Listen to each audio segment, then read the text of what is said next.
Assalamualaikum warahmatullahi wabarakatuh. Jumpa lagi dengan Bu Ana di mata kuliah Ilmu Sosial Budaya Dasar. Minggu ini temanya adalah perubahan budaya.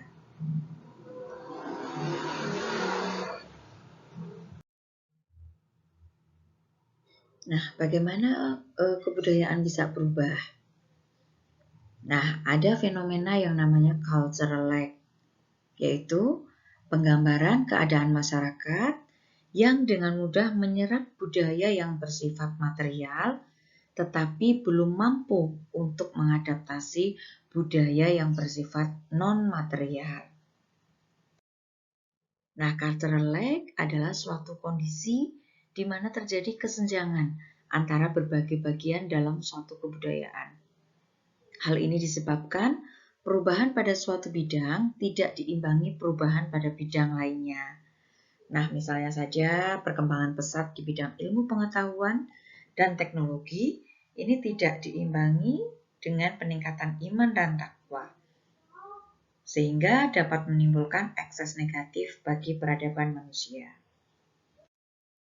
Nah, perkembangan teknologi komunikasi internet misalkan, bila tanpa diimbangi dengan kematangan moral setiap individu, akan menimbulkan masalah sosial dalam masyarakat.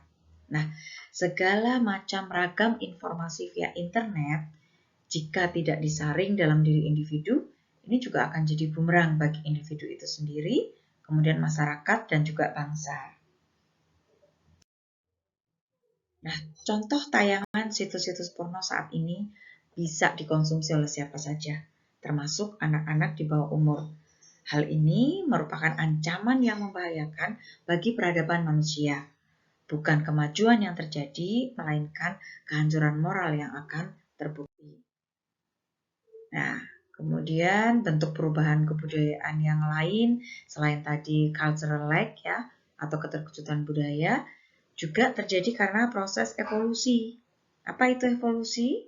Evolusi yaitu perubahan budaya secara lambat, namun arah perubahannya akan mencapai bentuk yang lebih sempurna. Contohnya, cara berpakaian, kemudian bentuk bangunan. Nah, kemudian ada revolusi, itu juga menyebabkan perubahan budaya. Kalau revolusi itu perubahan budaya secara cepat, sehingga akibat dari perubahan itu bisa segera dilihat dan dilaksanakan oleh masyarakat. Contohnya revolusi industri, revolusi politik, ya, pergantian pemimpin. Nah, ini akan mempengaruhi juga terhadap perubahan budaya. Kemudian ada lagi inovasi. Inovasi bisa menyebabkan perubahan budaya. Jadi, inovasi itu perubahan kebudayaan yang terjadi disebabkan oleh berbagai macam faktor yang ada di dalam masyarakat itu sendiri. Jadi, masyarakat terus memperbarui dirinya, berinovasi ya terhadap teknologi-teknologi yang ada. Kemudian selanjutnya ada difusi. Difusi itu perubahan kebudayaan yang disebabkan oleh faktor-faktor dari luar masyarakatnya, seperti masuknya unsur-unsur budaya asing. Nah, kemudian bagaimana cara masuknya ya budaya di dalam diri seorang individu? Prosesnya seperti apa? Kalau dalam ISBD dinamai proses pembudayaan budaya. Nah, bagaimana tahapannya? Yang pertama ada proses internalisasi. Jadi suatu proses dari berbagai pengetahuan yang berada di luar individu masuk menjadi bagian dari diri individu. Nah, proses internalisasi ini dimulai dari individu berada di dalam kandungan seorang ibu. Ya, dia akan mengetahui ya berkenalan juga dengan suara yang disampaikan ibunya, yang disampaikan ayahnya, ya. Makanya ada proses orang ibu hamil itu mengajak ngobrol janinnya. Nah, itu dalam rangka proses itu tadi, internalisasi. Ya, si janin juga akan mendengar proses itu. Nah, yang kedua adalah sosialisasi. Jadi ada proses penyesuaian diri seorang individu ke dalam kehidupan kelompok di mana individu tersebut berada, sehingga kehadirannya dapat diterima oleh anggota kelompok lainnya.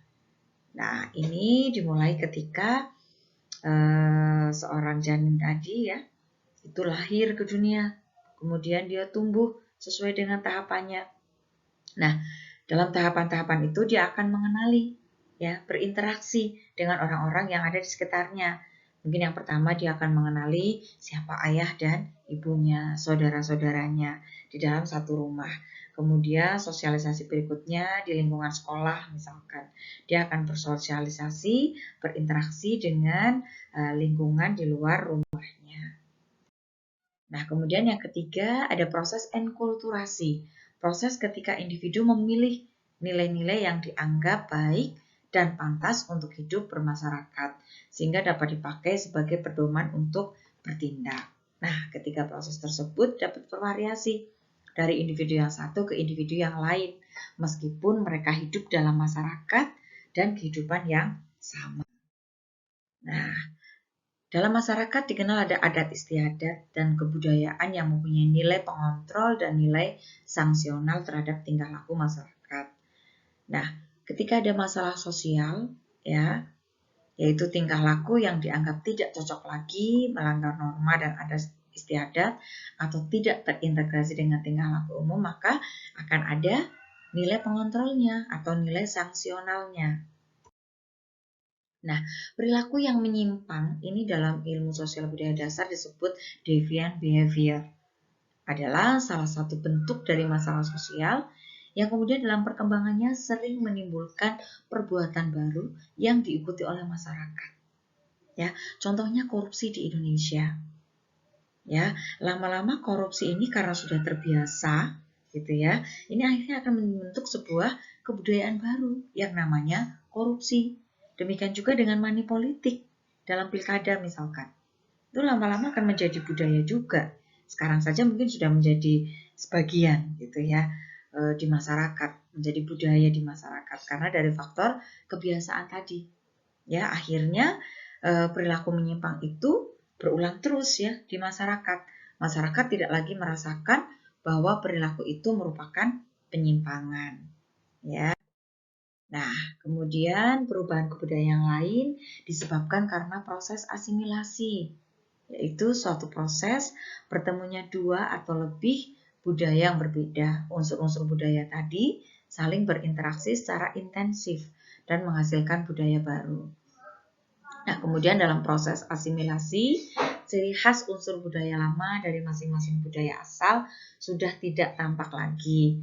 Misalnya dalam hal berpakaian, masyarakat Indonesia saat ini sudah tidak lagi menampakkan karakter budaya dari masing-masing suku bangsa. Ya, sudah menjadi memakai pakaian yang umum gitu ya. Itu proses asimilasi. Kemudian ada proses akulturasi, yaitu bertemunya dua atau lebih kebudayaan yang berbeda, namun unsur budaya yang berbeda tersebut saling bersentuhan dan saling meminjam. Tetapi ciri khas masing-masing budaya yang berbeda tersebut tidak hilang dan tetap dipertahankan keberadaannya. Misalkan itu wayang kulit Jawa, ya, ide ceritanya dari India, namun ekspresi bentuk wayang dipengaruhi oleh masyarakat Jawa. Nah, itu ya beberapa hal yang terkait dengan perubahan kebudayaan, mudah-mudahan bermanfaat. Demikian yang bisa Ibu sampaikan. Akhiri wassalamualaikum warahmatullahi wabarakatuh.